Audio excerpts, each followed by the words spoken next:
Well, our CBN News political correspondent David Brody is with us. And by the way, David, you're set to take off with Trump for his Middle East trip in another few days, huh?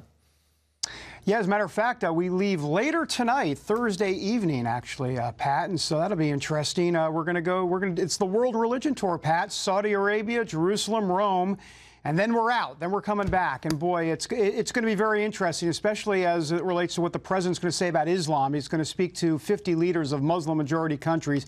And by the way, Pat, I should mention that Stephen Mueller, who has worked for Jeff Sessions, who's worked for Michelle Bachmann, very conservative, he's writing that Islam speech. So get ready for some potential fighting words, if you will. I mean, I know he has to play the part with Saudi Arabia as a strategic partner fighting terrorism, but there'll probably be some toxic language in there, I would think. All right, you're talking to people. I think appointing a special prosecutor or counsel, they call him, is a terrible mistake because you're taking him out of the chain of command. He no longer reports to anybody. He's an independent, and he can do anything he wants to. What do you hear up there in Washington, the people you're talking to?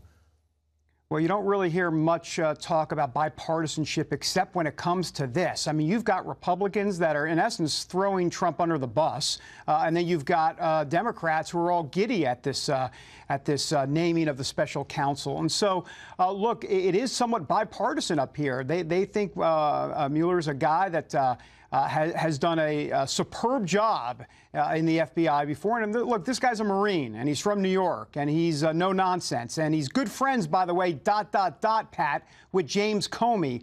So let's go marinate on that for a little while. And so this is not a good situation for the White House at all. And as you said at the top of the show, this could go on for a very long time. I mean, look, Mueller could actually go ahead and subpoena Donald Trump's tax returns if he really wanted to. The point is he's got wide authority here. Well, in a sense, what crime has anybody found? They've looked and looked and looked, and nobody yet has found any relationship between the Trump campaign and Russia. I don't understand all this business. We're going to, quote, get to the bottom of it. To what?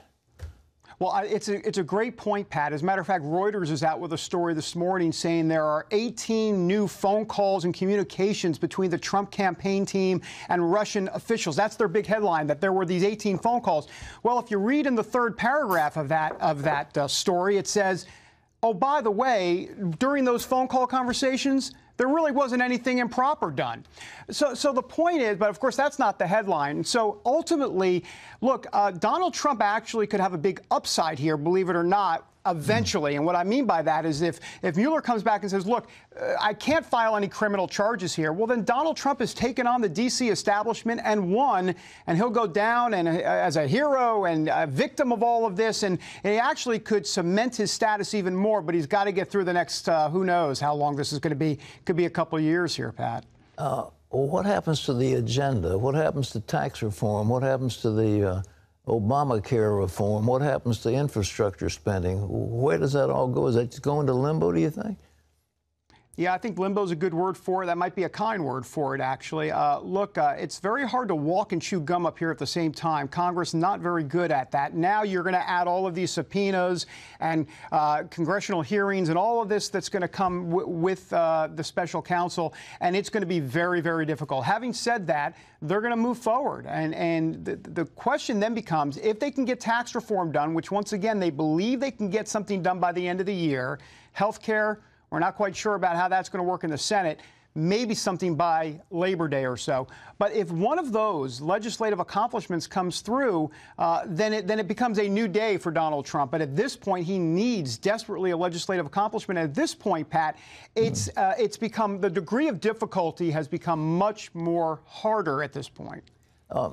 There's talk about shouting in the White House between the various press types. Some talk about replacing Sean Spicer. Well, what do you hear about that? There is some of that. I don't think there's any question about it because Donald Trump is trying to figure out what exactly to do, not just with the communications staff, but just overall in terms of a staff shakeup. Here's part of the problem, Pat. He's a very loyal guy. and potentially even to a fault, to where he wants to keep folks on a little bit longer than maybe they should be there. So I think there's some discussions about that.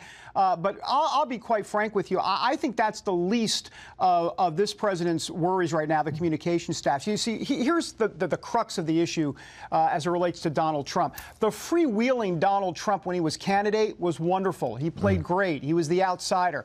But a freewheeling president of the United States is a different matter. And when you're slapping guys on the back and saying, hey, let's talk about some information I heard about ISIS to Russian officials in the Oval Office, I mean, Trump's kind of operating like this is a boardroom. The problem is there's people out to get him. There's people inside the White House. There's intelligence folks, the media. That's a bad trinity, if you will, Pat. And it's one thing to take on the media, but he's got to take on people actually within the White House, believe it or not, and the intelligence community. Not good.